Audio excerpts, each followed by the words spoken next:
Echo 3 to Echo 7. Tom, old buddy, do you read me? Loud and clear, kid. What's up?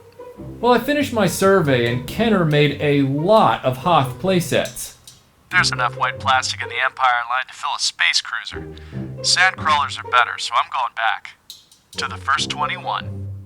Right, I can see your point. I think there's a Star Wars Follies in here somewhere. I'm gonna check it out. Won't take long. Whoa! Steady, girl. Hey, what's the matter? You smell something? Ugh, fell in the cat litter box. Real? Don't say anything, I don't want to hear it. We gotta get back to the past, to the 20th century.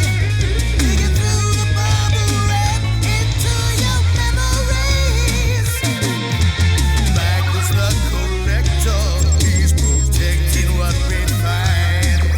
Relentless heavy rhythms keep us safe through time. RetroBlasting. This is not a toy. Just the corners of your mind. RetroBlasting. The stuff you love since you were 9. We're blasting into the past to see what thrill still lasts.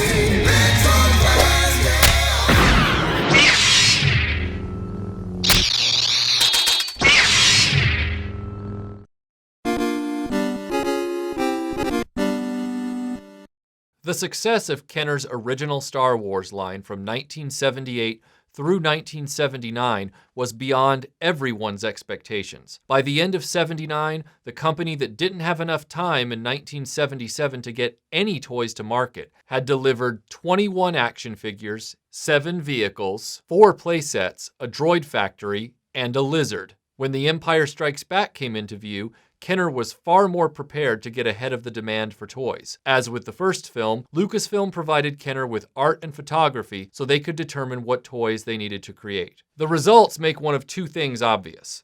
Either Lucasfilm sent Kenner a disproportionate number of photos from the Hoth battle, or the designers at Kenner decided that since the Hoth battle was the biggest action set piece of the film, it deserved the most attention in the toy line. Kenner kicked off 1980's figure line with confidence. The Death Star was replaced with Darth Vader's Star Destroyer, which, while somewhat surreal and rickety, made sense. The Super Star Destroyer was the new Death Star-like locale of The Empire Strikes Back, so prioritizing the flagship as a playset isn't surprising. 1980 also saw the release of the Bespin Cloud Car. The rest of the 1980 line was all Hoth, all the time.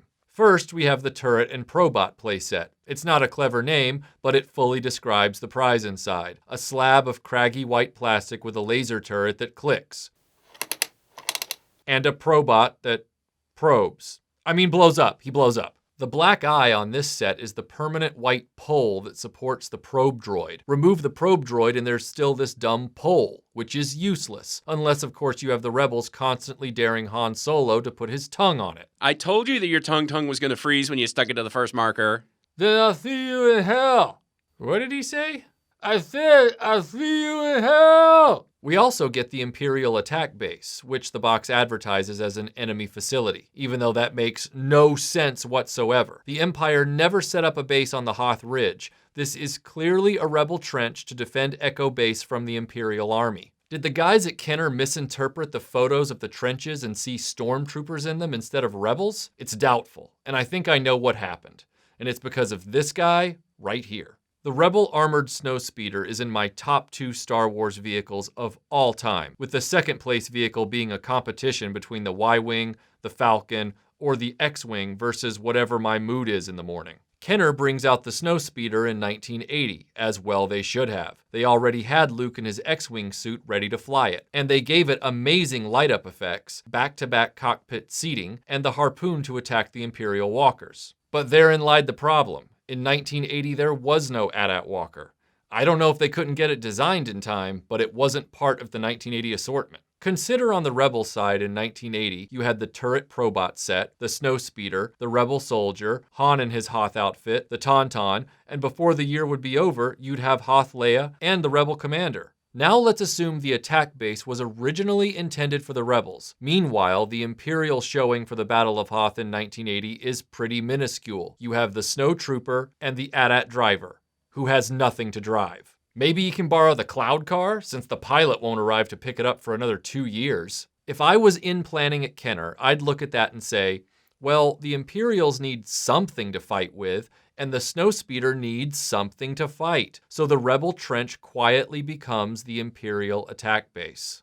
Just a theory. With no AT-AT in the Kenner fleet, the commercial for the Snowspeeder amusingly identifies the harpoon cable as a rescue winch for C-3PO. But in 1981, Kenner ended the wait and the massive AT-AT walker became the new hotness for kids' wish lists. With the light-up auto blasters on the movable head, the AT-AT was a killer toy that's been made bigger since, but never better. For all its legend though, the AT-AT has its drawbacks. The legs move, but they're not really workable, so the thing stands around most of the time and you just pick it up when you need it to walk and plop it down at its destination. If you didn't like the size or the characteristics of the AT-AT, you could get a smaller cardboard version with the Hoth Ice Planet playset. A redo of the Land of the Jawas playset, the Hoth Ice Planet made the brown plastic white and substituted the Sandcrawler with an AT-AT walker in cardboard dimensions. Anyone who had this and didn't have the actual AT-AT could feel the incongruity crushing their boyhood soul like an anvil. It was almost better to have neither than have this thing. But someone at Kenner looked at the lameness of the Hoth Ice Planet and said, I bet I can make something even weaker than that. In 1981, said designer crushed the contest with the Rebel Command Center, a second reuse of the plastic ground piece, still white, but now with a completely flat billboard backdrop of Echo Base. A department store exclusive, the Rebel Command Center was a vehicle to sell 3 new for 1981 action figures: AT-AT Commander, Hoth Luke, and R2-D2 with sensor scope. Would have been nice if someone had bothered to mention that the very same Luke had been painted on the backdrop riding his Tauntaun. It's pretty stunning to consider how late into the Empire line it was before the Hoth version of Luke was released. For almost 2 years, Rebel Soldier was, for many, the de facto Hoth Luke Skywalker. Once Luke Skywalker finally came out with some Hoth clothes, Rebel Soldier's cachet with kids probably dropped markedly.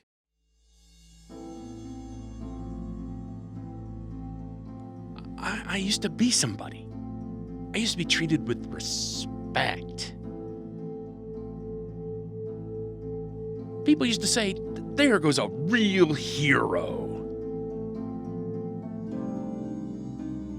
Then this dude shows up with a scarf and a swagger, and suddenly I'm Wampa Barf. We're going out on patrol. Why don't you stay here and guard the base? There was nothing to guard, and they knew it. Suddenly I was just some guy with no scarf and serious cankles. Hey, would you mind loading these here backpacks into that giant pickle there? Mr. Scarf ruined my life. You say you have a similar story? Yeah, and if I ever see Mr. Poncho again, he's dog meat. It's almost impossible not to try and rationalize these decisions. I guess Hoth Han was first out of the gate because they figured the original Han and Bespin Han would be similar enough in attire that they could get away without him for a while. But the first Luke out needed to be the one who fights Darth Vader, and the first Leia needed to be the most elegant version from the film, maybe? Even though Cloud City's flimsy afterthought playset didn't appear until 1981 alongside Dagobah, Yoda, and Boba Fett's Slave One. But the snowstorm wasn't over. In 1982, the Scout Walker marched onto the scene, but for many of us it was so late in the game that when Return of the Jedi featured it prominently, we assumed it was a new toy for that movie. However, it was in one shot in The Empire Strikes Back, and the Kenner toy is modeled after the Empire version of the Walker, and briefly came packaged in this Hoth-themed box. Alongside the Scout Walker, Kenner gave us the Hoth Wampa, though they briefly forgot they'd just released Hoth Luke, so for a short period, the Wampa had Rebel Commander as his next meal before the box was corrected. The Wampa might have wanted Hoth Luke for his next meal, but the only stomach he ended up in was the open-belly Tauntaun. Seems Kenner made it Hoth Luke's destiny to be a tortured action figure. Last but not least, Kenner dropped the Rebel transport on us. While derided as a giant flying pickle and never since re-released by Hasbro, the transport was packed with play value, including swivel guns, a secret escape hatch, and storage for your entire figure collection. Originally sold in a yellow box, I guess that didn't feel Hoth enough, so it was changed to blue. The transport is a poetic end to the Empire line. After almost 3 years of seemingly endless white plastic playsets, Kenner finally gave us the vehicle that allowed our figures to escape the planet Hoth and move on to new adventures.